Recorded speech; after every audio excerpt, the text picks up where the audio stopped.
denominaciones de los proyectos de investigación en los que estamos pues implicados unos y otros. Y este seminario pues cuenta con el apoyo del Ministerio de Ciencia, Innovación y Universidades del Gobierno de España, de la Casa de Velázquez, del Gobierno francés, de la Universidad Grenoble Alpes, del laboratorio ILCEA 4, aunque esto lo saben decir mucho mejor Nicolás y Federico, todas estas denominaciones de la Universidad Grenoble Alpes, y el Departamento de Historia de la Universidad de Zaragoza, al que pertenecemos Carlos Domper y yo, y en el que también pues, ha sido siempre el punto de encuentro por nuestros orígenes todos los que estamos aquí en este seminario.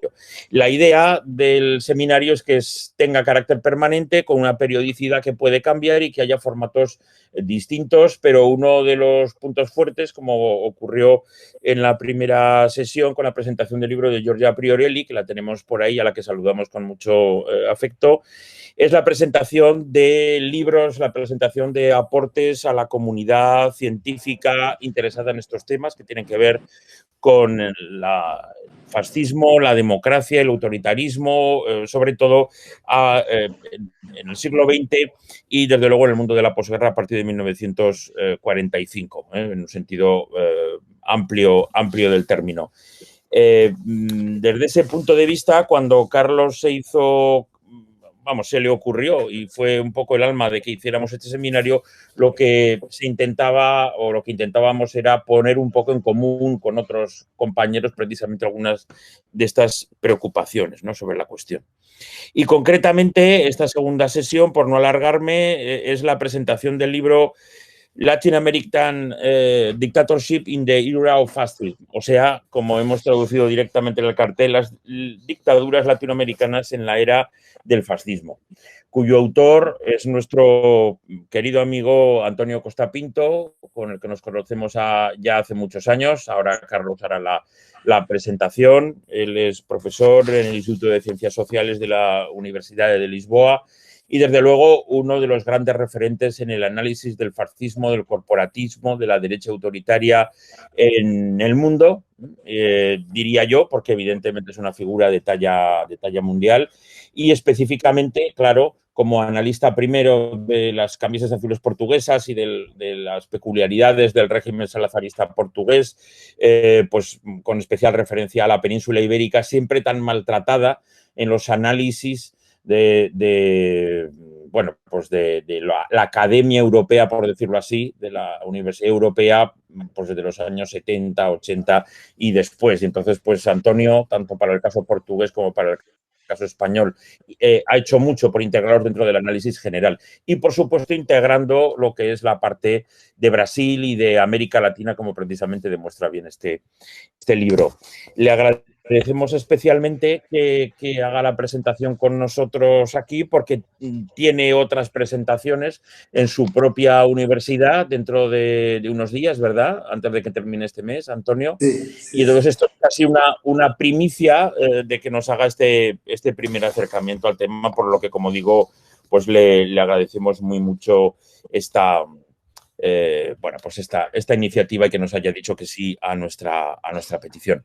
El formato del seminario es, como he dicho, tras la presentación de Carlos, que va a ser ahora, la intervención y finalmente el debate. Vamos a intentar, si todo el mundo está de acuerdo, en que se grabe también y poder ponerlo a disposición de los investigadores, que pase un poco a formar parte de nuestro banco de datos y de intervenciones en el futuro. Y por mi parte yo creo que ya mi parlamento inicial está ya más que agotado y le paso la palabra a Carlos para que haga la presentación del profesor Antonio Costa Pinto. Cuando quieras, Carlos. Vale, muchas gracias, Miguel Ángel. Gracias a todos, ¿no?, por estar aquí, los que ya estáis y los que seguramente se van a ir sumando, como ocurrió en la anterior sesión. Gracias especialmente, obviamente, al profesor Antonio Costa Pinto, al que me sumo, ¿no?, al agradecimiento de que esté aquí. Al fin y al cabo es una iniciativa joven y que no es de las primeras sesiones. Contar con alguien de talla mundial como él, pues hay que agradecérselo mucho, ¿no? Antonio Costa Pinto en realidad necesita pocas presentaciones para los que trabajamos el siglo XX, porque en realidad su obra habla por él mismo, ¿no? O sea, habla por sí sola. Es una obra extensa, y además completamente reconocida. Para si alguien necesita algunos datos, voy a decir que, pues bueno, como ha dicho Miguel Ángel, Antonio es profesor en el Instituto de Ciencias Sociales de la Universidad de Lisboa. Él obtuvo su doctorado en el Instituto Universitario Europeo de Florencia y además ha sido investigador visitante en las principales o en algunas de las principales universidades del mundo, ¿no? Y me estoy refiriendo a Stanford, a Georgetown, a Princeton. Ha sido investigador en la Universidad de California en Berkeley y también en el Instituto de Estudios Políticos de París. Fue, si no me equivoco, y que me corrija si me equivoco, pero fue presidente de la Asociación Portuguesa de Ciencia Política entre 2006 y 2010. Y por no extenderme mucho, sus áreas de investigación, como ha dicho Miguel Ángel, pues básicamente se han centrado en el estudio del autoritarismo, el fascismo, el corporativismo, más recientemente. Ha trabajado en las élites políticas, la democratización y la justicia transicional durante estos procesos de democratización y en el estudio comparado del cambio político en el sur de Europa. Su obra, como ya he dicho, es extensísima, además mayoritariamente en inglés, lo que ha permitido que sus ideas y sus tesis viajen por todo el mundo y permitir insertar, como decía Miguel Ángel, la historia de la península ibérica, sobre todo del salazarismo, del Estado Novo y del franquismo, en corrientes internacionales. Y voy a citar simplemente algunos de los libros que quizás también son muchos de los que han sido útiles para mí, ¿no? Su Rethinking Fascism and Dictatorship in Europe, Corporatism and Fascism, The Corporatist Wave in Europe, Authoritarianism and Corporatism in Europe and Latin America. Una obra que a mí me gustó mucho personalmente, que fue Los Camisas Azules a Salazar, y por decir alguno más, de Dealing with the Legacy of Authoritarianism, The Politics of the Past in Southern European Democracies. Bueno, en realidad yo tampoco quiero extenderme más porque aquí el protagonista es Antonio, así que le cedo la palabra y de nuevo muchísimas gracias Antonio por haber aceptado estar aquí hoy con todos nosotros. Muchas gracias. Vamos a ver si el mío portuñol, porque inicialmente pensé hablar en inglés, que es más, digamos, como todos, muchos hablan mal, es más, digamos, igualitario. Pero vamos a ver cómo va a funcionar el mío portuñol. Gracias por la invitación, es un placer participar en este seminario. Estoy un poquito preocupado, ves el profesor Ferran Gallego, que es un decano de los estudios sobre el fascismo español y latinoamericano, que debo decir que conocía más de los estudios sobre el fascismo español. La descubierta de estos trabajos sobre la Bolivia fue una descubierta, digamos, más tardía, cuando estaba a empezar a trabajar sobre este tema. Yo quería probablemente introducir la razón por qué escribí este pequeño libro sobre las dictaduras latinoamericanas en la época del fascismo. En primer lugar, porque yo estaba a desarrollar un proyecto sobre la difusión de las instituciones autoritarias corporativas. Trabajo ya algunos años sobre digamos, las dictaduras que se legitimaron el corporativismo, ¿no? Más corporativismo fascista, católico, pero variantes de un corporativismo autoritario.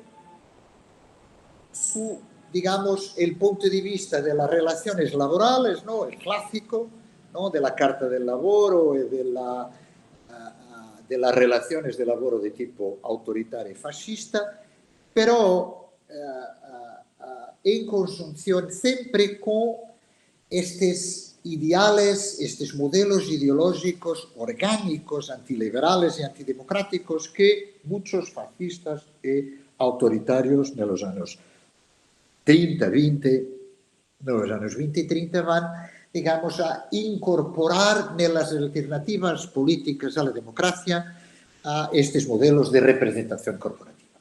Bien, cuando estaba, digamos, a desarrollar estas investigaciones, trabajaba un poquito sobre el Brasil, porque el Brasil, en el caso latinoamericano, Brasil probablemente la dictadura de Getúlio Vargas es la más paradigmática, digamos, de la introducción de una constitución corporativa, de imitación conocida como la polaca, inspirada teóricamente de Pilsudski, de la Constitución de Pilsudski, más que la Constitución del Estado Nuevo de Salazar, por un ministro. Y cuando hablo de un ministro, hablo de una característica, digamos, de estos regímenes entre las dos guerras mundiales, que es la presencia de muchos, lo que yo defino como intelectuales políticos. Son profesores universitarios, políticos de derecha radical o fascistas, que tienen mucha importancia en lo design de las instituciones, de estos proyectos, ¿no?, de constitución, de regímenes políticos de la época del fascismo, ¿no? Cuando hablo de Dollfuss, de la dictadura de Dollfuss, de la dictadura, por ejemplo, de la Eslovaquia de Tiso, de la dictadura portuguesa, del salazarismo, del franquismo, etc. La presencia de estos intelectuales políticos que son muy importantes en el design de estas instituciones, ¿no? Pocos dictadores de la época del fascismo, Franco, un ejemplo, ¿no? Salazar, no.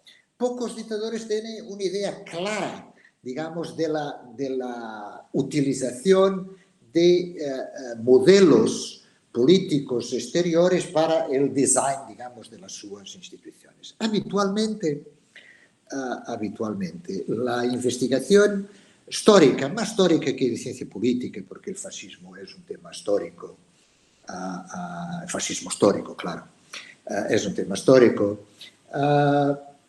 que hay, digamos, un grande desarrollo, digamos así, de la investigación sobre procesos de fascización, sobre la influencia, digamos, del nacionalsocialismo y del fascismo italiano en las instituciones de estos regímenes.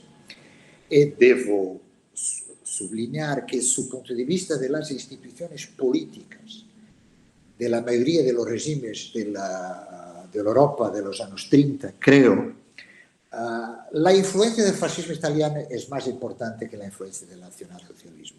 El nacionalsocialismo no fue digamos, la última investigación comparativa sobre las políticas sociales de estos regímenes de la época del fascismo y la influencia del nacionalsocialismo de Kiran Patel y Sandrine Cot, que tiene un proyecto comparativo. La conclusión es que, por ejemplo, desde el punto de vista de ciertas dimensiones de la política social, ciertas dimensiones del dopolavoro, etcétera, etcétera, el nacionalsocialismo fue importante, pero en cuanto a design de instituciones políticas, el nacionalsocialismo no fue muy importante. El fascismo italiano fue, digamos, más importante en esta difusión, sobre todo con la Carta del Lavoro y su punto de vista, digamos, de la construcción de la política social de los regímenes de la época del fascismo, más importante, creo, que el nacionalsocialismo alemán. Porque el nacionalsocialismo alemán como sistema político no constituyó una alternativa, digamos, a las instituciones liberales. En mi opinión, no, la hipótesis de trabajo en los últimos años que van, digamos, desarrollando es que esta representación corporativa es probablemente el elemento, digamos, común en estas experiencias. Es muy interesante, creo, en el caso europeo, que digamos, de la Norvegia de Quisling, que en 1942 está ainda a intentar corporativizar el nuevo sistema colaboracionista de la Noruega, Norvegia en italiano, de la Noruega, o Ant Pavelic en Croacia, o, digamos, el general Nodic en la Serbia, digamos, o el modelo más católico, o, digamos, siempre intenciones de modelo católico, el nacionalsocialismo de la Eslovaquia de Tiso, etc. Pero este universo de instituciones políticas creadas por constituciones y otros proyectos, el corporativismo tiene es un elemento, creo, fundamental. E fui justamente cuando trabajaba sobre los proyectos de constituciones corporativas que observé como en América Latina, en los años 30, entre, digamos, la dictadura de Uriburu, que es probablemente la primera, digamos, que inaugura en América Latina el ciclo autoritario post-liberalismo más o menos democratizante, más o menos de liberalismo oligárquico, hasta la dictadura de Laureano Gómez en Colombia en 1950, el punto, digamos, un trazo de unión es justamente la tentativa de encontrar alternativas autoritarias, procesos de consolidación de regímenes autoritarios baseados nel corporativismo. Io direi però non è, digamos, nada de nuevo. Hay un trabajo muy interesante de muchos de historiadores italianos sobre esto. La Carta del Lavoro, el modelo, digamos, corporativo de relaciones laborales es probablemente el documento más copiado, adaptado por todas estas dictaduras en el periodo entre las dos guerras mundiales. Más fascista, más catolicizado, más está siempre, ¿no? La Charte du Travail, el caso español, la Carta del Trabajo, el Estatuto de Trabajo Nacional en Portugal, que es la Carta del Lavoro con catolicismo. Muchos principios. La legislación corporativa del Estado Novo de Getúlio Vargas, que es curiosamente, irónicamente, porque como Vargas hace un pacto con la Iglesia Católica, pero viene de la tradición, digamos, republicana post-oligárquica en Brasil, es probablemente más fascista, adopta más fácilmente la Carta del Lavoro del fascismo, la Constitución de 37 de Getúlio Vargas, que nunca funciona, pero como proyecto político es más próximo de un modelo, digamos así, fascista que de un modelo de conciliación con el modelo liberal de muchas constituciones de la América Latina y mismo de la Constitución portuguesa, mismo si después, claro, es un elemento de legitimación de un régimen, digamos, de tipo dictatorial. Y fue así que, ahora, vamos a ver si empiezo, si consigo permitir. Vamos a ver si... Sí. Está presente. ¿Cómo lo hace? No sé. No sé, espera a ver si te puedo... no, yo aquí te tengo, está autorizada la presentación. En teoría debería poderse. Sí, Pero igual tengo tienes, Antonio, igual tienes que abrir el documento porque lo que hacemos es tener la pantalla dentro de la pantalla. Ahora, Ahora Ahora. está. ahora Sí, sí. sí. Perfecto. Bien, muy bien, seré muy rápido, digamos. Y en este proyecto sobre el corporativismo, que empecé con, digamos, con este historiador argentino, Federico Filkenstein, sobre las experiencias corporativas entre América Latina y Europa, que que más un pequeño libro, digamos, de síntesis sobre las dictaduras. Pero esto de las dictaduras latinoamericanas es sobre la ola corporativa y cómo se introduce, digamos, en América Latina esta ola corporativa. Debo decir, hasta pocos años. Hay una... Digamos, es muy interesante observar las tradiciones historiográficas de la historiografía norteamericana, por ejemplo, en América Latina, sobre la América Latina. Porque los historiadores americanos son muy dominantes, ¿no?, de los estudios sobre la América Latina, la política latinoamericana, la historia latinoamericana, claro, con muchos historiadores españoles. Pero la literatura de ciencia política sobre el corporativismo en América Latina era una literatura que, en mi opinión, subestimó las experiencias del periodo entre las dos guerras mundiales. Y fundamentalmente introdujo el corporativismo como las tesis de la ciencia política sobre, digamos, el neocorporativismo. El neocorporativismo de los años 50, 60 y 70 en América Latina. E subestimó, digamos, en mi opinión, la influencia, digamos, de esta ola corporativa global, pero más europea, en América Latina. Vamos a ver, en primer lugar, ¿es verdad o no es verdad cómo se integra la América Latina en la ola autoritaria de la época del fascismo? En mi opinión, este es claro. La reducción de regímenes, digamos, de liberalismo oligárquico o más o menos democráticos, ¿no? De Argentina a la Colombia, el Perú, etc. En primer lugar,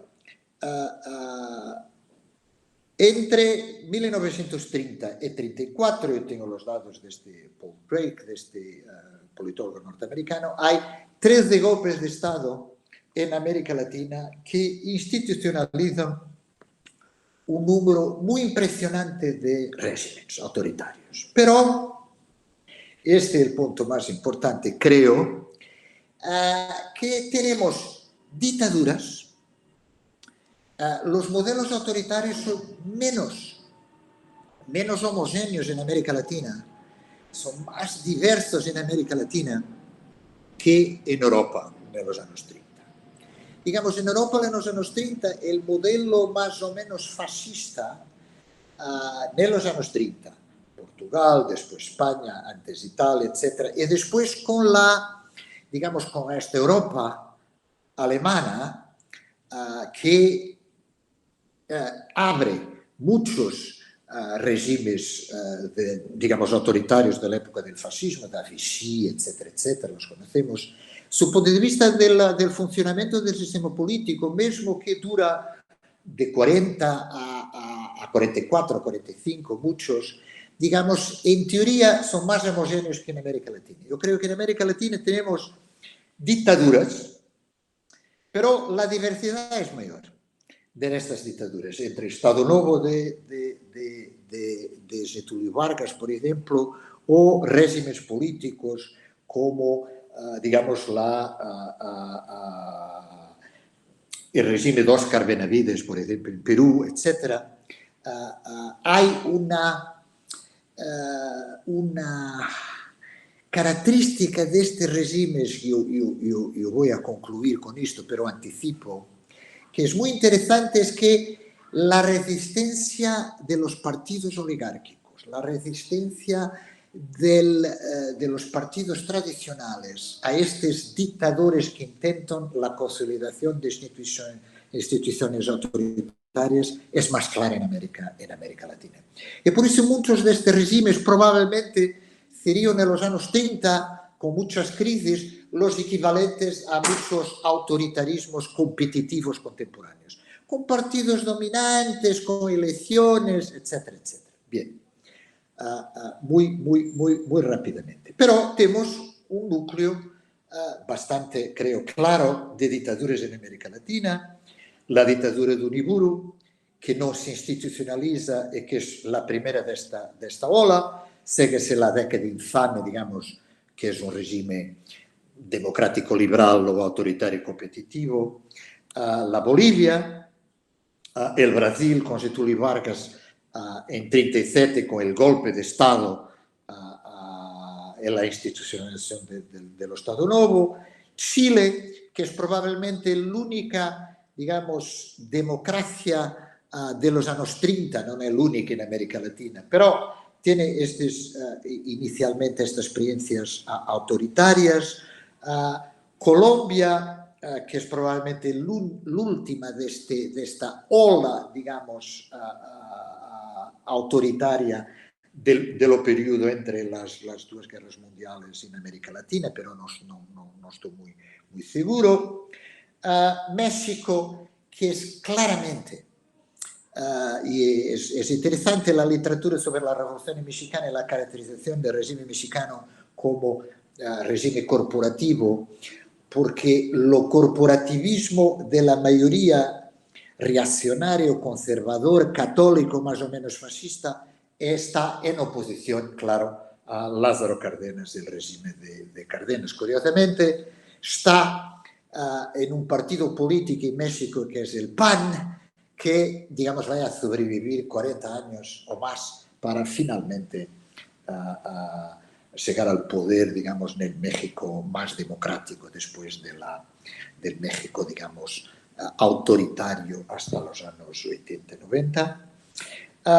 El Perú con Sánchez Cerro y después con Óscar Benavides, y está probablemente el régimen político autoritario de América Latina que más se aproxima de este modelo de autoritarismo competitivo, que es el régimen de Gabriel Terra. Yo creo que antes de algunos politólogos españoles reutilizar el concepto de dita blanda, este concepto de dita blanda fue, digamos, utilizado por contemporáneos para caracterizar el régimen de Gabriel Terra, porque es un régimen muy compatible con libertades, digamos, mucho más importantes que digamos, que los regímenes típicos. Bien, yo paso, pero creo que el punto común, he tenido dos citaciones, ¿no?, de un politólogo alemán exilado en Estados Unidos y que escribió un libro central sobre, más central y simpático para el Estado Nuevo de Vargas, que es Karl Lowenstein, que digamos, tiene esta frase que en mi opinión es importante, que es la dimensión antiparlamentar de todos estos, de todo el ambiente cultural de derecha, de extrema derecha, y que es un punto de unión, que es la tentativa de institucionalizar modelos de representación orgánica de la sociedad. Votos orgánicos, representación orgánica, que le caracteriza como quasi parlamentos económicos y sociales. Esta frase de Salazar en inglés, que intenta legitimar, digamos, la gobernación como una gobernación técnica y científica. Claro que Manuel Lesco, por ejemplo, este teórico del corporativismo y político romeno, que fue, digamos, un de los grandes ideólogos de la dictadura del rey Carol en 38, muy admiró, ¿no?, esta dimensión más corporativa. Bueno, yo tengo digamos, sigo este régimen en la tentativa de institucionalizar los debates en torno de la institucionalización de esta dupla componente del corporativismo, que es social, todos sabemos lo que yo defino como social, que es la clásica definición de Schmitter sobre el corporativismo, digamos, ¿no? Y el corporativismo político en cuanto a sistema de representación basado en esta visión orgánica estatista de la sociedad, que, digamos, las Cortes de Franco, por ejemplo, son, digamos, casi un ejemplo, digamos, español de este modelo de representación orgánica. Lo que es importante, creo, su punto de vista, digamos, es que esta asociación entre corporativismo político y social es la típica asociación de los años 30. Quiere decir que todos los países que intentan adaptar el modelo fascista, catolicizado o no, en estos regímenes autoritarios, incluyen la representación política autoritaria. Por tanto, este es un todo, no es digamos, algo que podemos, digamos, separar en este modelo. Muy rápidamente, tengo aquí estas dictaduras. Bien. ¿Cuáles son estos? Yo creo que después en el libro trabajo, digamos, país a país con digamos, un poquito con este cuadro. Vamos a ver. Primero, este régimen. Después, una característica central que en muchos casos no estes candidatos a ditadores non van a consolidar, la institución probablemente más importante para digamos, la consolidación de sus regímenes, que es un partido dominante o un partido único. Si empezamos por la Argentina, non é esta lesión cívica argentina que non funciona. Uriburu, que tiene una dictadura, como sabemos, probablemente de la América Latina la más inspirada en la dictadura en los modelos de Primo de Rivera en España, y yo no puedo desarrollar aquí digamos, las dimensiones culturales transnacionales que pero están mucho estudiadas por la historiografía, más por la historiografía española que la portuguesa, porque son más importantes en la América Latina de lengua española que en el Brasil, que es la difusión de estos modelos políticos autoritarios, sobre todo del corporativismo, a partir de los intelectuales políticos españoles, a partir de la experiencia de Primo de Rivera antes del franquismo. Yo soy muy modesto sobre la influencia del franquismo, pero el franquismo, digamos, es muy influente en América Latina como polarización, pero non como conjunto de instituciones políticas, porque el franquismo ainda non existía como modelo político en 32, 33, 34, 35, 36, 37, non es la guerra civil, es lo humus cultural, claro, de la derecha radical española en América Latina, es la acción española, son las versiones de la acción francesa, y esta, non direi fusión entre acción francesa, acción española, integralismo lusitano en Argentina, en muchos otros, en Chile, etcétera, etcétera, muchos otros tecidos, digamos, culturales y políticos en América Latina, mesmo incluyendo el Brasil, con la Iglesia Católica. Yo en esta inventariación de Argentina, quase hasta México, muy sistemática, claro, muy pequeña. Sabéis más que yo sobre este campo. Pero Aspiazú, los jesuitas españoles, las organizaciones transnacionales de la Iglesia, y cuando vamos a observar después los elementos, digamos, los intelectuales políticos en Argentina, el grupo de Criterio, en Chile, en Paraguay, digamos, este humus corporativo autoritario más católico, muchas veces con componentes fascistas, es predominante. Y este movimiento, digamos, transatlántico cultural, creo que es muy importante. En el libro intento país por país de identificar, digamos así, estos otros. Pero volvemos a este cuadro. Partido único dominante. Está en la base del insuceso de muchos de estas dictaduras. Uriburu no lo intenta, pensa, habla en representación corporativa, 32, década infame, elecciones, bueno, todos sabemos el funcionamiento, digamos así, del sistema político argentino hasta Perón. Con poco, las propuestas de corporativismo político, sí, están presentes claramente en la dictadura de Uriburu, por propuestas, lo sabemos, de muchos intelectuales políticos asociados a Uriburu, pero la experiencia dura dos años, digamos así. De la Bolivia non hablo porque está aquí digamos, un especialista de la Bolivia, mejor no desarrollar el tema, digamos, de la Bolivia. Pero en la Bolivia tiene digamos, dimensiones que, su punto de vista ideológico y político, son muy interesantes. Y sobre todo porque, digamos, el tejido cultural boliviano de Toro y después de Bush, digamos, es en el clivaje izquierda-derecha, clericalismo, anticlericalismo, secularizante versus Iglesia Católica, etc., más complicado. Es un neither right nor left, que es complicado, digamos, en la experiencia del código Bush y de la introducción, digamos, del corporativismo y de la utilización del corporativismo político. El caso del Brasil es interesante a tres niveles. En primer lugar, porque Brasil es una dictadura de tipo administrativo. Getúlio Vargas intenta la creación de un partido único.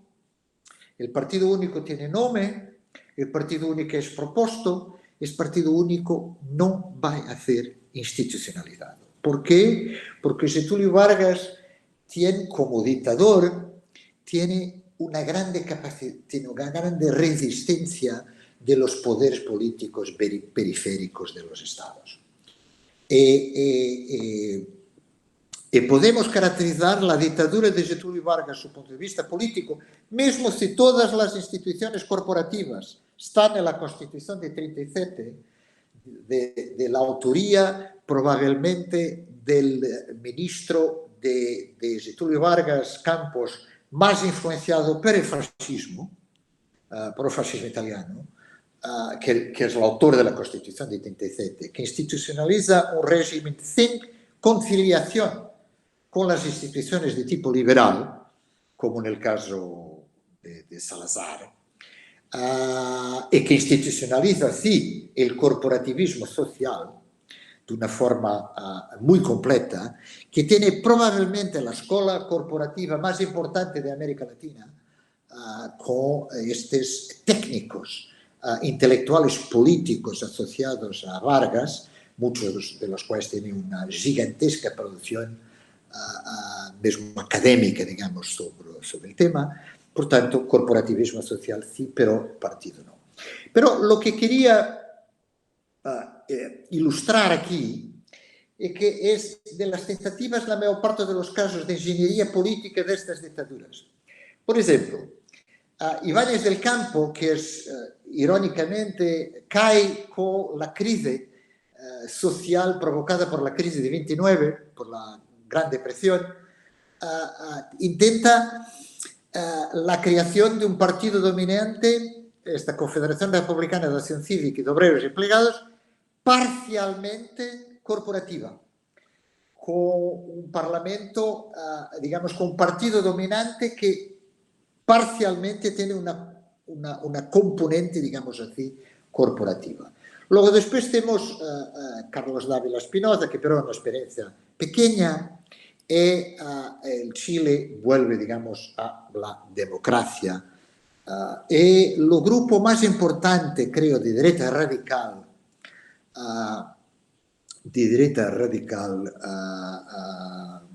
que representa, digamos, lumos del corporativismo católico reaccionario en Chile, es el grupo de estudios que va a tener después una importancia significativa, mismo después de la dictadura militar, mas que, pero, en los años 30 en Chile, el Chile permanece, tiene mismo una frente popular, como sabemos. Perú es probablemente un caso donde tenemos claramente la tentativa entre 31 y 33 con Sánchez Cerro de institucionalizar un partido único que irónicamente este partido único, la Unión Revolucionaria, será más tarde la base del segundo partido fascista más importante en América Latina, después de la acción integralista brasileña, y que durante Óscar Benavides va a concurrir a elecciones y va a tener una importancia grande desde su punto de vista electoral contra la APRA, el partido fascista, esta Unión Revolucionaria es probablemente el segundo partido más importante fascista en América Latina. Pero la figura más importante, muy influenciada por el reaccionarismo español, de la acción española, etc., e mesmo del fascismo italiano. Será un aristócrata, lo sabemos bien, non voy a desarrollar, que será primer ministro durante poco tempo e cuyo partido es, digamos, el representante, digamos, de este modelo de derecha radical que intenta implantar un régimen autoritario de tipo corporativo. Pero Óscar Benavides hesita y nunca institucionaliza, digamos, el corporativismo. En el caso de Uruguay, Uruguay es una dictadura que no crea un partido único, mesmo porque el sistema de partidos en Uruguay, de componentes del interior del partido dominante, digamos, una especie de México avant la letra, está muy presente, digamos, durante la dictadura de Gabriel Terra, y los grupos de derecha radical tienen una influencia pequeña en Uruguay, mesmo si en Uruguay la Constitución también introduce, digamos, modelos de representación corporativa. Pero lo más importante, yo no voy a desarrollar, es que en estos proyectos de institucionalización de regímenes autoritarios en Uruguay, el corporativismo está presente en casi todas las constituciones, en los proyectos de constitución, la representación corporativa. Muchas veces en un modelo de pluralismo, digamos, limitado, en la medida en que los católicos tienen partidos autónomos muchas veces y participan, digamos, en estos proyectos de reforma constitucional para la implantación, digamos así, del corporativismo. No hablo, que no está aquí, de la última dictadura con proyecto de institucionalización corporativa en América Latina, que es la dictadura de Laureano Gómez en Colombia. Vosotros sabéis mucho mejor que yo, hay muchos trabajos sobre el Partido Conservador de Colombia, sobre Laureano Gómez, sobre la influencia del conservadorismo español, sobre la influencia digamos, de los modelos ibéricos, hispánicos, hacia el español, etc. Y mismo después, claro, del franquismo en el partido conservador en Colombia. Pero en Colombia, digamos, el caso colombiano más interesante, en primer lugar, es la persistencia del liberalismo durante los años 30. Luego después, la introducción de las políticas de welfare state por la izquierda liberal en poder en Colombia en los años 30, con un partido conservador siempre en oposición. Con un partido conservador siempre, digamos, entre un modelo autoritario corporativo y un modelo liberal que no rompe de una forma violenta con el liberalismo durante los años 30. Pero digamos, por razones por factores que explico en el libro,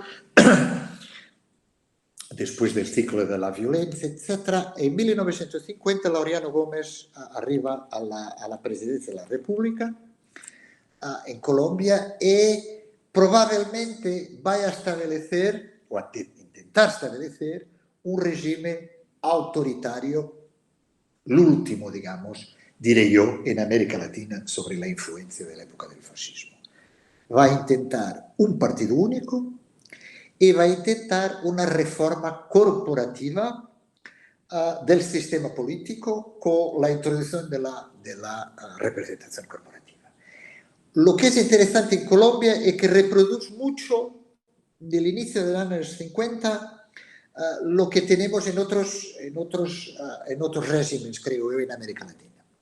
La influencia en Laureano Gómez de los jesuitas corporativos, de la cultura política de Laureano Gómez, es muy estudiada en el caso de Colombia.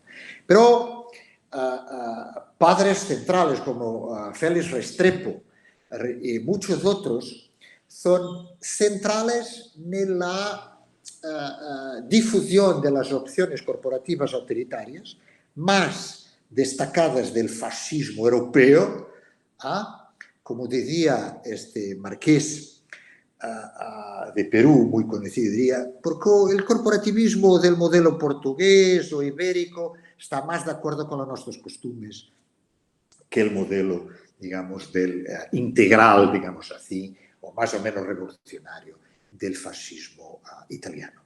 Por tanto, esta dictadura de Laureano Gómez no se va a consolidar, pero no se va a consolidar, va a sufrir un golpe de Estado, curiosamente, de un militar, pero es, digamos, direi, l'ultimo regime autoritario que dura 3 años, 2 años apenas, en América Latina, que está ainda, digamos, ligado al humus cultural e politico dello periodo entre las dos guerras mundiales, porque Laureano Gómez es un producto, como Salazar y muchos otros, de esta cultura, digamos así, del periodo entre las dos guerras mundiales. Bien, yo voy a pasar todas las experiencias nacionales porque las introducí. Por ejemplo, el Perú de Sánchez Cerro, con la Asamblea Constituinte, con la participación de este marqués, José de la Ribagüero, muy próximo, y mismo de un intelectual político católico que es Víctor Balaunde, que tendrá una vida política post Segunda Guerra Mundial muy, muy importante. El modelo de Rafael Franco, el régimen febrerista en Paraguay, que tiene probablemente como intelectual y político dominante Juan Stefanich, jefe de una tentativa de creación de un partido único que es la Liga Nacional Independiente, y después la Unión Nacional Revolucionaria, y la Constitución de 40. Disculpe que tiene en inglés. Bolivia, después el profesor Ferran Gallego mira que está aquí ainda en inglés, voy a pasar. Terra, que es un miembro claro del Partido Colorado, ¿no? Que da un golpe de Estado a partir de la presidencia. En el caso, digamos, de Uruguay es Tomás Brena, un partido católico, es lo más importante difusor del modelo corporativo, pero la Constitución de 34 non institucionaliza un regime autoritario corporativo. Claro, nello Stato Novo brasileño el modelo es, digamos, su punto de vista intelectual y político es clarísimo, ¿no?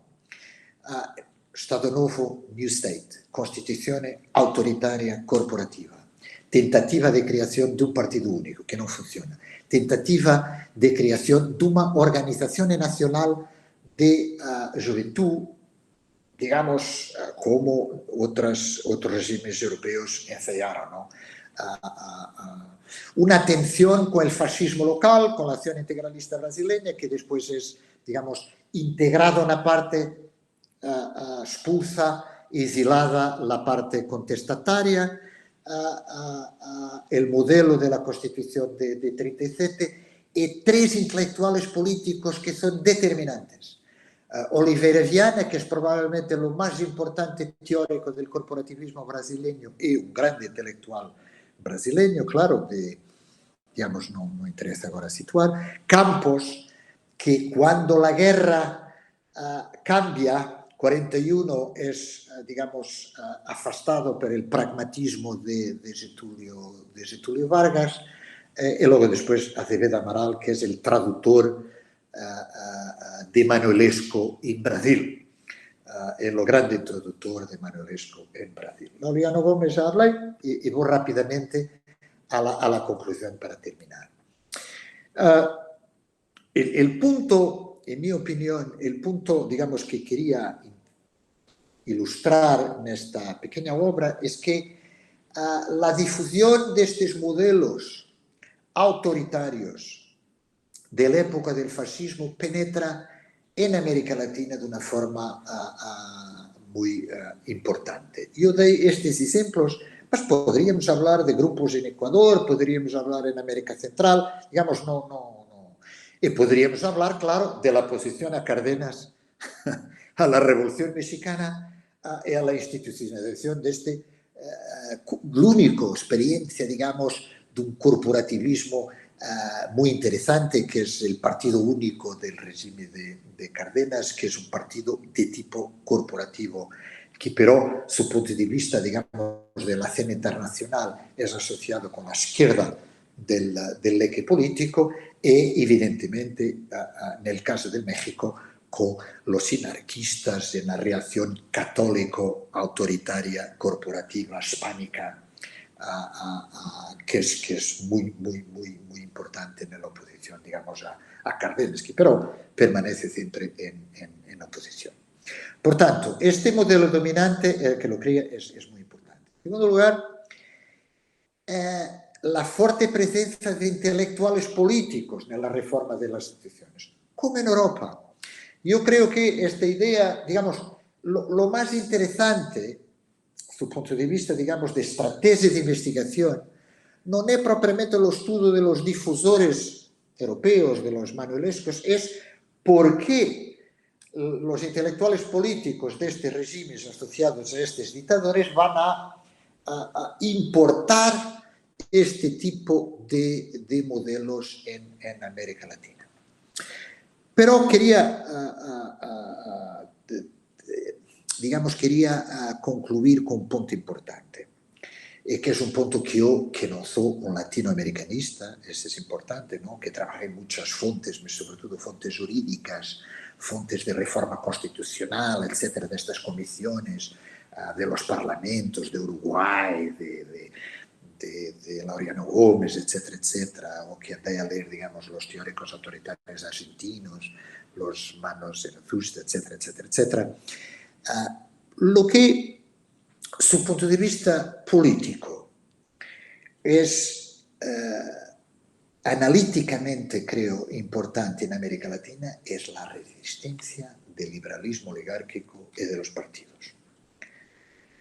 Digamos, el gran elemento de neutralización de los intentos, de la intención de construir regímenes autoritarios por estos candidatos a dictadores, de Uriburu a otros, es la persistencia, en los casos de los partidos liberales oligárquicos, de la relación de estos partidos con las élites económicas y sociales, de muchos del tejido político y cultural en América Latina, que es más difícil que, por ejemplo, en el caso del salazarismo en Portugal, donde la institución militar hace un golpe de Estado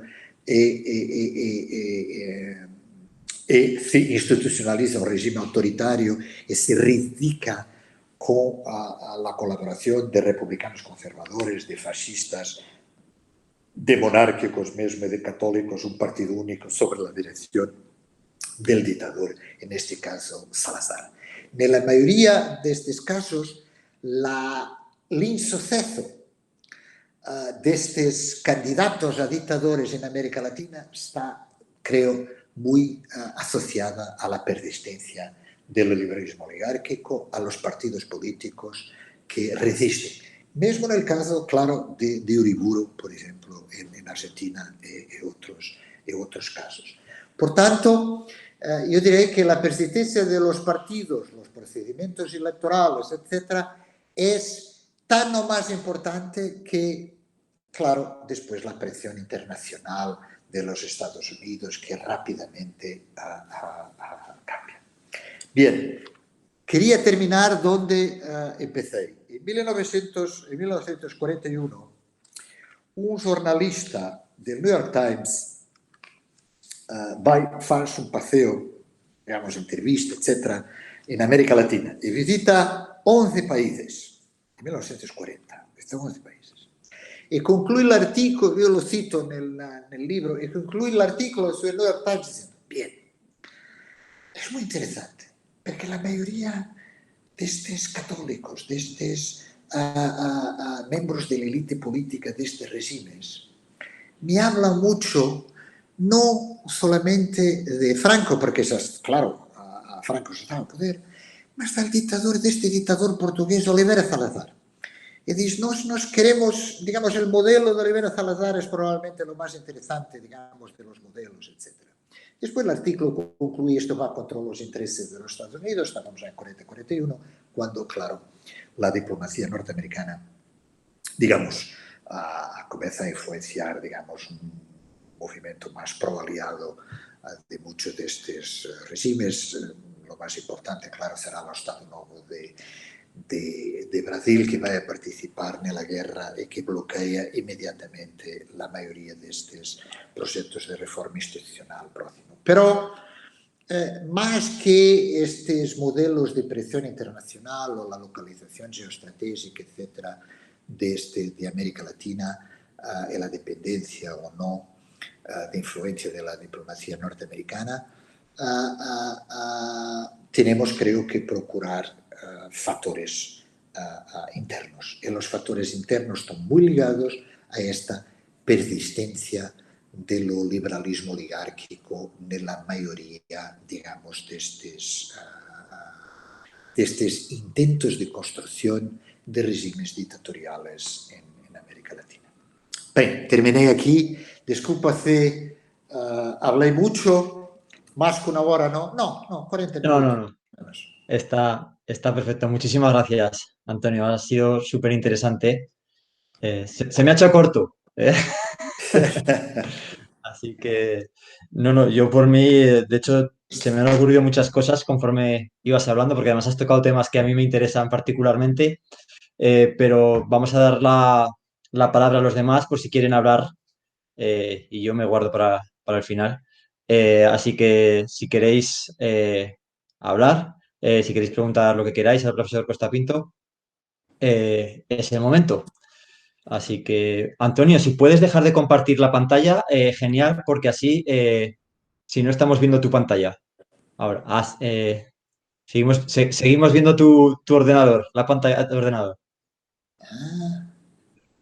En donde compartes, donde has compartido la presentación, exacto, eso es, ya está. Ya no vemos tu ordenador. Perfecto, gracias. Bueno, ¿alguien tiene alguna pregunta? ¿A alguien le gustaría comentar algo? Sí, Georgia. Buenas tardes, profesor, y gracias por la presentación interesantísima. Quisiera preguntarle, usted ha hablado de la importancia del modelo fascista italiano en los proyectos corporativos en América Latina. Y también en una slide vi que hablaba de agentes transnacionales de difusión de este corporativismo bajo la forma de políticos e intelectuales. Me preguntaba si usted ha encontrado algún ejemplo de políticos o intelectuales italianos fascistas que tuvieron un papel bastante activo en la definición de estos proyectos. Por ejemplo, en España, para la definición del Fuero del Trabajo del 38, un sindicalista fascista italiano, Ernesto Marchiandi, fue llamado a participar, asistir al drafting, a la fase de drafting del fuero, para dar evidentemente su opinión y indicaciones por parte del gobierno de Mussolini. ¿Ha encontrado algo similar en algún caso en Latinoamérica? Muchas gracias. ¿Quieres que responda inmediatamente? Sí.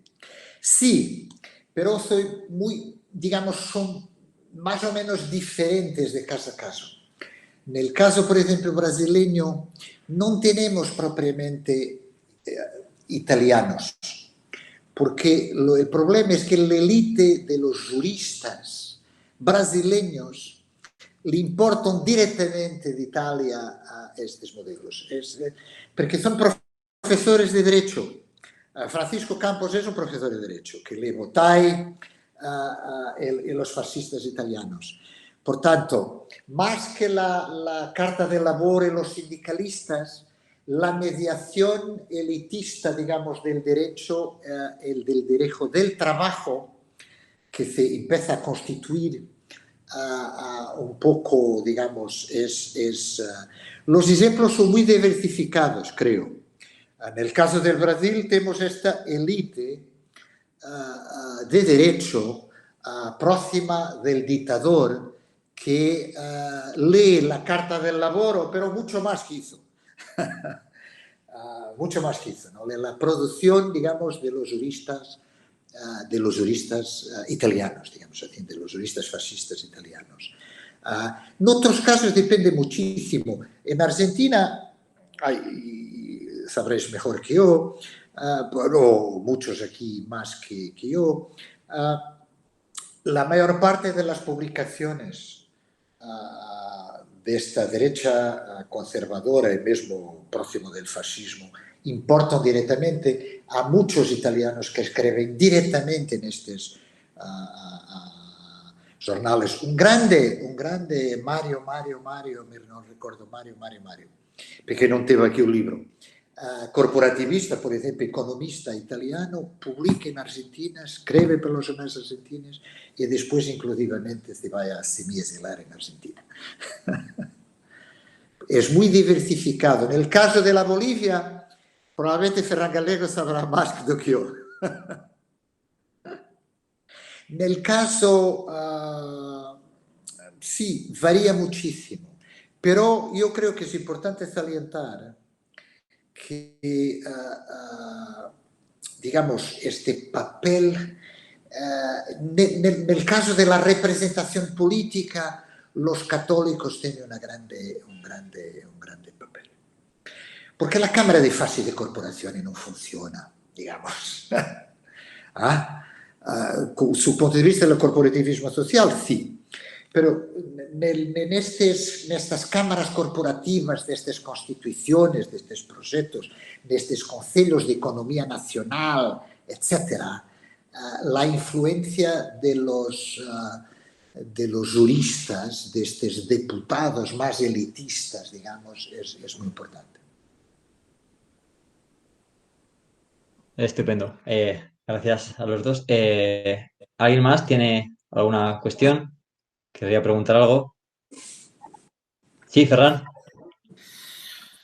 Bueno, muchas gracias por esta intervención, esta presentación. Yo estos días me he podido leer, me he descargado tu libro y me lo he podido leer, un libro que creo que es muy útil, sobre todo porque te da una cartografía, una cartografía de poder entrar en un mundo que es complicado por una cosa que yo siempre cuando hice la tesis doctoral sobre Bolivia, yo decía, solamente sé de Bolivia, no me digáis americanista porque América es, no, solamente de lo mío soy, quiero tomar un modelo, a mí me interesaba en aquel momento el tema del populismo, quiero tomar un modelo de los orígenes de una revolución del 52. Pero una de las cosas que vemos en tu exposición es hasta qué punto es endiablada la diversidad de experiencias y ritmos históricos. No todo ocurre en unos periodos históricos que son comparables porque en todos va pasando lo mismo en toda América Latina, ciclos, sino que muchas veces hay países que experimentan mucho tiempo después. Por ejemplo, la Bolivia de 1952 experimenta algo muy parecido a la Revolución Mexicana, sí, de 30 años atrás. Y su modelo, además, es Calles, lo dicen los MNRistas, dice, claro. Nuestro modelo era Calles y Vasconcelos, dice, ¿no? Calles, Vasconcelos y Raúl Haya de la Torre. Y Haya de la Torre, de la Torre Lapra, Vasconcelos, La Raza Cósmica y Plutarco Elías Calles. Curiosamente no te dicen Cárdenas, no, Plutarco Elías Calles. Que hay que recordar que le detuvieron en pijama. Cuando lo derrocaron estaba en pijama. Uno tiene que procurar, cuando sabes que te van a derrocar, no estar nunca en pijama, ¿no? Leyendo el Mein Kampf, lo cual una influencia directa documental de que este hombre, cuando iba a dormir, se iba con el Mein Kampf. Una cosa, en fin, si no Nevero, Ventura, yo creo que es verdad, pero bueno. Pero en todo caso, lo de... A mí, y yo lo experimenté como investigador en los años en que empezaba a investigar, la pluralidad inmensa y la falta de sincronización, ¿no?, que se podía dar en países que están haciendo procesos en otros momentos en función de muy complejos episodios sociales. Por ejemplo, fíjate, yo creo que hablándolo con vosotros veréis hasta qué punto es, por ejemplo, incómodo el caso mexicano. Puede decirse que todos los reaccionarios mexicanos, los que tienen una posición, están situados en la oposición al Partido Nacional Revolucionario, luego Partido de la Revolución Mexicana, luego Partido Revolucionario Institucional, o dentro, en esa guerra civil permanente que se sostiene dentro del equipo dirigente de la revolución, de los generales. Todos ellos son generales hasta los años 50, ¿no? Los presidentes son todos generales hasta los años 50, con ese elemento legitimador de la guerra. En el caso mexicano nos encontramos un partido que es corporativo, ¿no? Al final, el corporativo es el partido, no la Cámara, pero sí el partido, ¿no?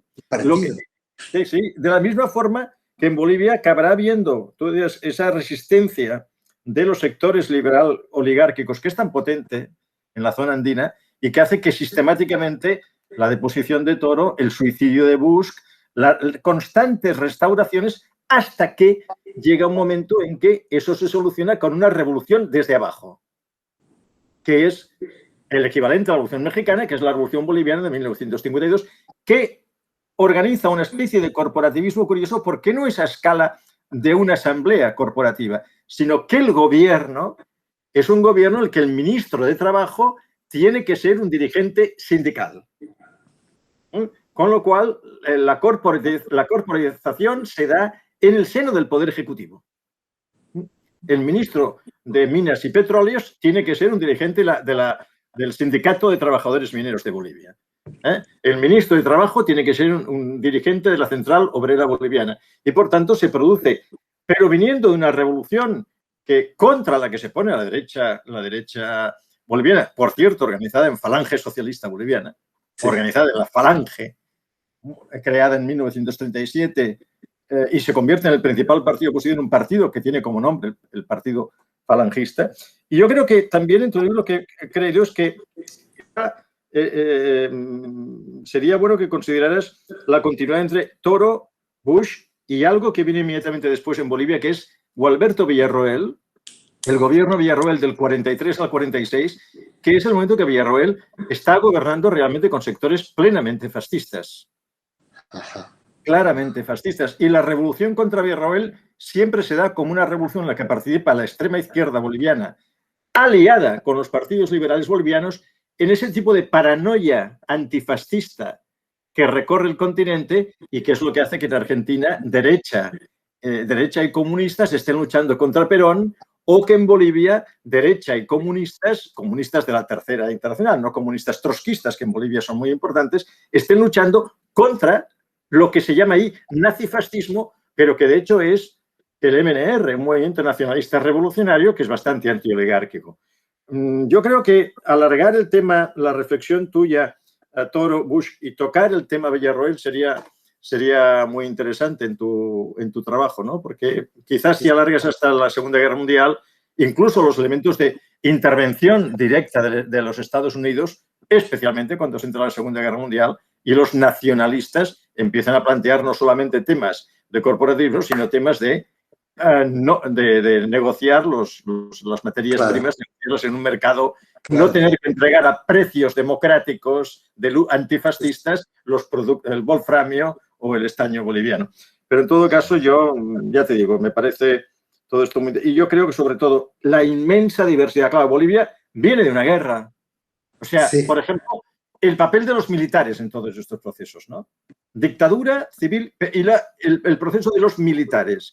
En Bolivia es muy claro, vienen de la Guerra del Chaco, pero son oficiales que no son generales, son comandantes, tenientes coroneles que han ganado graduación en el combate en una guerra nacional que es el equivalente en España a la generación del 98. La generación del Chaco, una guerra humillante que provoca un movimiento de regeneración nacional, una nueva generación de nacionalistas antioligárquicos y que, por tanto, pero que está vinculado a la necesidad de hacer en sociedades en las que no hay una organización cívica muy potente, una trama social cívica muy potente y un sistema democrático organizado, utilizar al ejército como un elemento de cambio, también en un sentido antioligárquico, ¿no? Y todos los casos, yo creo que eso es el problema cuando se hacen estos estudios, ver que realmente las experiencias nacionales son, como tú decías, mucho más distintas a las experiencias nacionales europeas que juegan todas en un solo ciclo. Y en cambio en América Latina, hasta los años 50, se están dando aún rebrotes, ¿no?, de situaciones que vienen de la Primera Guerra Mundial, como el caso mexicano, que vienen sobre todo del crack del 29, del efecto del crack del 29, de guerras internas con Paraguay, Bolivia. En los dos países se producen revoluciones nacionalistas, en fin. Entonces, con toda esa extrema diversidad, ¿no? Sí, sí. Muchas gracias por los comentarios, sí, sí, por las sugestiones. Vale, tenemos a... Gracias, Ferran, por los comentarios. Tenemos a Nico primero y luego tenemos a Sho. Así que... Sí, gracias, Antonio, por tu intervención. Me interesa, vamos, especialmente la tesis de que la diferencia que ves respecto a América Latina y Europa es esa persistencia del liberalismo oligárquico. ¿Tú crees que eso influye también en la manera en la que estos países hacen su transición desde esos regímenes autoritarios y vuelven a, digamos, un intento de volver hacia un modelo constitucional? Estoy pensando sobre todo en el caso de Colombia y en el caso de Venezuela, que los dos hacen un referéndum para volver como a una situación bipartidista previa, muy típica del liberalismo, y hasta qué punto eso lo diferencia, por ejemplo, respecto a lo que ocurre en Europa.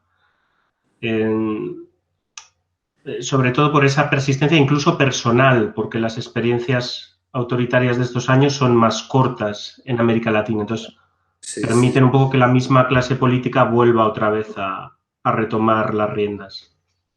Sí.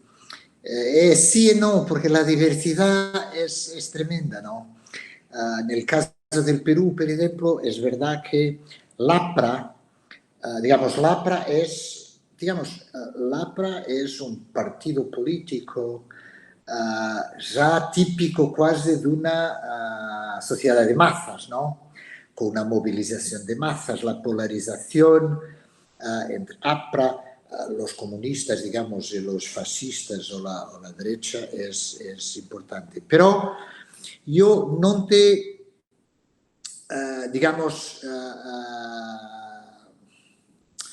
contestar, digamos, o responder en portugués a esta pregunta, contestar, es difícil, porque, en un cierto sentido, cuando hablamos de partidocracia, ¿no? Digamos, en sistemas liberales democráticos contemporáneos, digamos, es la consolidación de estos modelos oligárquicos de partido. Lo que es interesante, creo, en los años 30, por comparación a los años 70 en América Latina, es más la institución militar. Digamos, la mayor parte de estas experiencias son experiencias de militares o dinámicas revolucionarias, no en el caso de la Bolivia, hablo de otros, ¿no? Con partidos políticos, pero siempre en conciliación, negociación con estos partidos.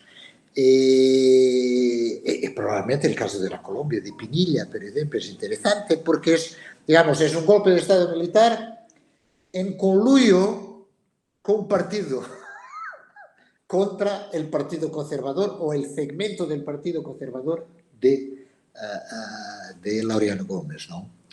Por tanto, no te consigo, digamos, contestar más do que esta constatación digamos, de la influencia y la importancia de los partidos oligárquicos y del parlamentarismo oligárquico. Vale. Muy bien, yo. Vale. ¿Puedes escucharme?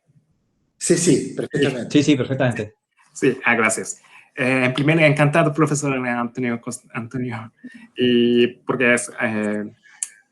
sí, en primer, muchísimas gracias por su comunicación muy interesante y es un honor para mí porque hablar con usted es muy honor porque he seguido sus obras casi 20 años. Y bueno, mi pregunta es la siguiente. Hay que confrontación o contradicción muy sustancial entre corporativismo católico. Es bastante tradicional y muy reactivo, ¿verdad? Y entre corporativismo y el fascismo es bastante revolucionario y orientado en la renovación radical de la sociedad. Por ejemplo, ejemplo típico es Portugal, como usted escribió en su libro de Brujas, camisa azul. Y para examinar los casos de América Latina, en mi opinión, hay que tener en cuenta la ausencia o debilidad del movimiento fascista. Y para mi opinión, los regímenes corporativos en Europa de la era de entreguerra, hay dos tipos. Uno es un prototipo de año 20, por ejemplo, el régimen de Primo de Rivera o, por supuesto, Estado Novo en portugués. Y otro es el régimen con la mezcla de corporativismo y fascismo, o régimen corporativo y luego fascistizado. Es la expresión del profesor Joan María Tomás. Y, por ejemplo, es el régimen de Franco. Y los casos de América Latina, como en inglés, Late Common Fascism, es de la expresión de Von Ries. Era posible importar el modelo de Europa ya consolidado. Pero sobre todo, por ejemplo, Vargas fracasó en consolidar en los sistemas de corporativismo o partido único. Y para mí es muy semejante el caso de Primo de Rivera. Según su explicación, es el debido a la existencia de la tradición liberalismo, como dijo Nicolás, o partido político o el procedimiento de la elección. Estoy de acuerdo de este punto. Pero para mí también es importante el nivel de movilización social desde abajo. Es la relacionando ausencia o existencia del movimiento fascismo. Y sobre este punto, es decir, el nivel de movilización o de social de América Latina, y qué le parece en su punto de vista. Bien, no es, digamos, fácil, digamos, desarrollar todas las cuestiones de la intervención. Para nosotros, creo, historiadores, digamos, cuando hablamos de regímenes políticos, en una perspectiva comparativa, desde el punto de vista metodológico, creo, es complicado. Las generalizaciones son muchas veces complicadas, ¿no? Por ejemplo, el Estado Novo de Salazar, yo me encuentro a desarrollar una pesquisa sobre las percepciones internacionales del régimen de Salazar. No sé si vosotros sabéis por qué, pero yo respondo rápidamente. Porque 4 años atrás hay en Dinamarca un historiador de Dinamarca me dice: ¿sabes que Salazar fue importante en Dinamarca? Yo digo: importante en Dinamarca, pero ¿por qué? Cuando en 1940, probablemente Nicolás conoce esta historia, cuando en 1940 la Alemania hitleriana invade la Dinamarca, un gruppo un círculo político e de empresarios conservadores escreve al rei a propor un regime autoritario, colaboracionista. No? Sabemos que en Dinamarca non vai acontecer, o rei non va a aceptar esta proposta. El, digamos, l'autor de este círculo daba como ejemplo el régimen de Salazar. Yo empecé a ver las citaciones sobre el salazarismo en muchos de estos procesos, digamos así, de fallados y no fallados, digamos, de procesos. Y es interesante observar cómo la percepción de los regímenes políticos, ¿no? El caso de Salazar, es una vía autónoma de la realidad empírica de estos regímenes políticos, ¿no? En Uruguay el salazarismo es visto por los católicos como no fascista. En Holanda hay, ¿cómo no? En otros no, es un régimen perfectamente, por ejemplo, para muchos fascistas italianos, etcétera, es un régimen que se encuadra perfectamente. Tiene católicos, etcétera. Después es visto como el ideal tipo del catolicismo por el Vaticano. Es verdad que la civilidad católica, etcétera, habla del salazarismo muy positivamente, digamos, sobre todo digamos, la imprensa, segmentos de la imprensa de los jesuitas, etcétera, etcétera. Pero en la realidad del régimen, el salazarismo, digamos, fez menos concesiones a la Iglesia Católica que otros regímenes, por ejemplo, que el franquismo.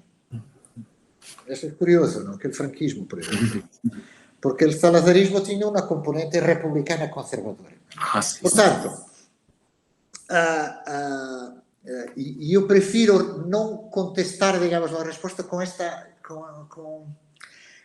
grande dificultad que tenemos entre estudiar el funcionamiento de regímenes políticos y después, digamos, en este caso, y después las percepciones, digamos, o las utilizaciones que en contextos nacionales diversos te hacen de estos modelos, de estas propuestas. No contesté directamente la cuestión, pero la... Sí, sí. Muchas gracias. Muy bien. Miguel Ángel. Gracias. Nada, brevemente. Bueno, pues ha sido una auténtica gozada escucharte, una intervención llena además de sugerencias y de cuestiones muy interesantes sobre ese panorama tan complejo que decía Ferran, ¿no? Bueno, a ver, yo... me parece que es un cuadro que pintas muy interesante y yo estoy muy de acuerdo con la tesis que has expuesto, yo creo que con mucha claridad, ¿no? Sobre esa persistencia de los elementos oligárquicos y de esos partidos tradicionales, pero claro, la fuerza que va a tener América Latina desde el punto de vista politológico, si cogemos un poco el bloque desde los años 30 hasta los años 70-80, es precisamente no tanto la persistencia de esos partidos y esos grupos, sino la aparición de fórmulas novedosas como va a ser el modelo populista. Claro. Un tema extraordinariamente complejo que vamos a decir, donde es siempre muy difícil ponerse de acuerdo y elaborar un ideal tipus que luego nos permita discutir, pero hablando, por ejemplo, del getulismo, de Getulio Vargas, yo me acordaba cuando hablabas de la vuelta de Getulio después de la Segunda Guerra Mundial, cuando realmente intenta hacer o logra hasta cierto punto hacer un movimiento de fusión entre ese fascismo o pseudofascismo, corporativismo, con el acercamiento a los sectores comunistas, con la aparición del Partido Trabajista, del Partido Laborista. Y ahí sí que tenemos un producto original en donde se mezcla el corporativismo, necesita la tradición corporativista, pero es capaz de ir a un proyecto o a una fórmula relativamente nueva y que es paralela bueno, a lo que no has mencionado tú, que es todo el nacimiento, la aparición del primer Perón, cuando está en el Claro. gobierno, en la subsecretaría de Trabajo, a partir de la cual va a crear el peronismo.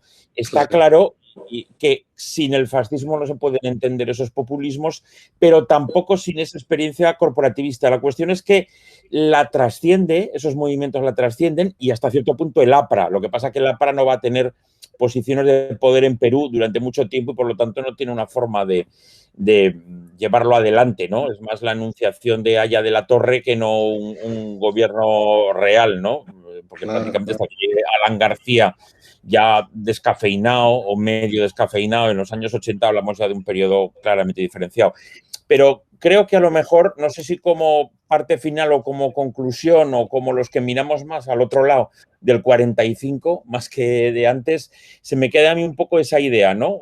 Hasta qué punto el factor de la construcción de esos movimientos populistas no hay que meterlo también, ¿no? Porque ahí hay una... No, exacto. Sí, sí. Esa era un poco mi reflexión.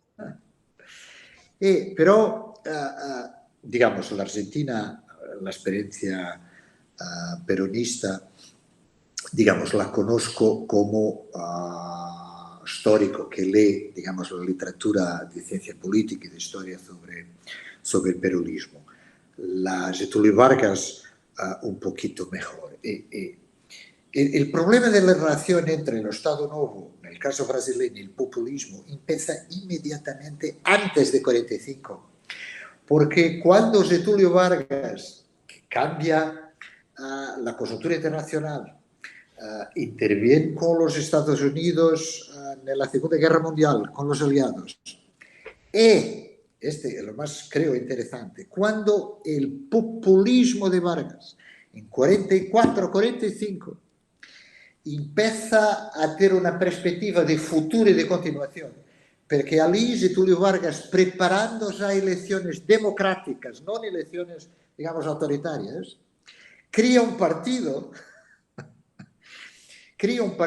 e empieza a preparar este trabalhismo populista baseado en el corporativismo brasileño, en los derechos sociales, ¿no? que introduce, y cuando los militares hacen quasi un golpe contra Getúlio Vargas en 45, porque tienen miedo de que lo que va a acontecer después de los años 50 es la capacidad de movilización electoral populista de Getúlio Vargas, ¿no? Lo que efectivamente irá a acontecer en los años 50. Pero yo no tengo, sinceramente, vosotros conocéis mejor la experiencia argentina. Yo escribí mi tesis con un histórico inglés, Stuart Wolf, que era un que trabajaba sobre el fascismo, etc., y con un cientista político, Philip Schmitter. Y Philip Schmitter me decía siempre, yo la Argentina, no funciona, no. Los paradigmas no funcionan, la análisis histórico-comparativa no funciona, etc. Claro, es un poquito... Pero la experiencia peronista es, digamos, el funcionamiento de este sistema político peronista. Claro, herdado con muchas influencias del fascismo, etcétera, etcétera, pero después de un partido único, después de... digamos, después encontrando un modelo de movilización social impresionante, con Neo que es ainda importante en la política argentina, ¿no? El legado de Getúlio Vargas va hasta la transición democrática, ¿no? Pero va como sistema de derechos sociales, de política económica, ¿no? Non creo que va desde o punto de vista de partidos políticos, porque la dictadura militar, desde o punto de vista de los partidos políticos en Brasil, consigue erradicar, digamos así, el populismo de herencia varguista, creo. En Argentina no. En Argentina no. No tengo, digamos, no. No, yo no te pedía tanto que trataras Argentina, que además hay que comer fuerte, ¿eh? Y hay que estar, es un muy complicado, ¿no? De todos los puntos de vista, sino, bueno, ¿hasta qué punto tú pensabas que ese populismo posterior era una ruptura o tenía elementos de continuidad respecto a esta realidad que has dibujado tú en estos años? Era un poco la preocupación. De continuidad. En el Brasil es clarísimo, ¿no? Un elemento de continuidad. Claro, claro. Todo el funcionamiento. Hay un libro muy interesante de un historiador americano que murió, que se llama Getúlio, padre de los pobres, sobre la construcción del mito de Getúlio Vargas y sobre las políticas sociales de Getúlio Vargas, y sobre la relación entre Vargas y los sindicatos y la movilización social de la fase final del Estado Novo de Vargas. Que allí que se, digamos, consolida este modelo populista brasileño que va a perdurar, claro, en el tiempo. Sobre la Argentina tengo menos son más modestos en la... Muchas gracias, muchas gracias. Muy bien. ¿Alguien más tiene alguna cuestión? ¿O no? Muy bien. Yo creo que estamos ¿Me dejarás rebotar un momento? ¿O tú ibas a hacer una pregunta, no? Dale, Ferran. Pero aprovechando, como ahí con el confinamiento me siento solo, pues ahora que os tengo aquí, no os dejo moveros de aquí. No os dejaré cortar nunca. Os he introducido un virus y os quedaréis todo el próximo cuatrimestre enganchados aquí. Bueno, una cosa, no. Yo, en lo que, claro, estamos mirando en lo transnacional cuál era la influencia que Europa podía tener en un mundo muy diverso, excepto en un elemento importante, que era la inmigración, por ejemplo, la inmigración alemana. En Argentina, el nacionalsocialismo se organizaba mucho más como organización de los alemanes que viven en Argentina que no como una organización política que actuara dentro del marco de un fascismo argentino, que era mucho más el de los hermanos Carulla. Entonces, la importancia que en todo caso en lo transnacional tenía la abundante inmigración. Claro. Donde se crearían esas minorías nacionales tan sensibles. Pero yo creo que cuando miramos lo transnacional, en el caso de América Latina, hemos de mirar, como he intentado decir antes, la importancia que tienen entre ellos, ¿no? Lo transnacional dentro de América Latina. Yo, por ejemplo, recuerdo las imágenes de los soldados heridos en la insurrección de 1952 en La Paz. Tenían en la mesilla de noche, en el hospital, retratos con Eva Perón. Por tanto, y recordemos que los exiliados, Paz Estensoro, se van a Argentina. Y por tanto, bueno, ahí que tengan sobre la mesilla de noche una imagen de Eva Perón, los que luchan en el lejano altiplano boliviano, pues nos indica que están mucho, y lo que te decía antes, como uno de los fundadores del movimiento nacionalista revolucionario, Augusto Céspedes, dice en sus memorias, dice, lo que mirábamos los jóvenes de la guerra del Chaco era hacia los relámpagos del APRA, hacia la raza cósmica y a la Revolución Mexicana. Naturalmente no dicen a Mariátegui, nada que ver con el marxismo indiano, no. El populismo de Aya de la Torre y digamos, el paternalismo, un régimen autoritario como el de Calles. Y hay un elemento, hay un par de cosas que yo creo que estaría bien que se debatiera, que es ¿a qué obedece la debilidad del fascismo en América, de partidos propiamente fascistas en América Latina? ¿Por qué se frustran las organizaciones fascistas cuando, en cambio, hay regímenes autoritários? ¿Qué papel tiene el populismo por un lado, en alimentar, en recibir determinados elementos emocionales, patrióticos, antioligárquicos que trae el fascismo, transversales, interclasistas del fascismo, pero al mismo tiempo para bloquear después al fascismo de tal forma que el populismo, habiendo sido acusado de fascista, pasa a ser un elemento de antagonismo con respecto a los fascismos locales. Muy claro, ¿no? O sea, un MNR acusado de fascista por el Departamento de Estado americano es un MNR que defiende la revolución contra los falangistas de Santa Cruz. Los falangistas con un discurso muy racista. Por un lado esto, y por otro lado, lo que yo creo, se construyen unas... a ver, diré en esto una cosa muy poco elaborada, pero ¿hasta qué punto? Cuando yo hice la tesis doctoral lo que trataba, que me la has hecho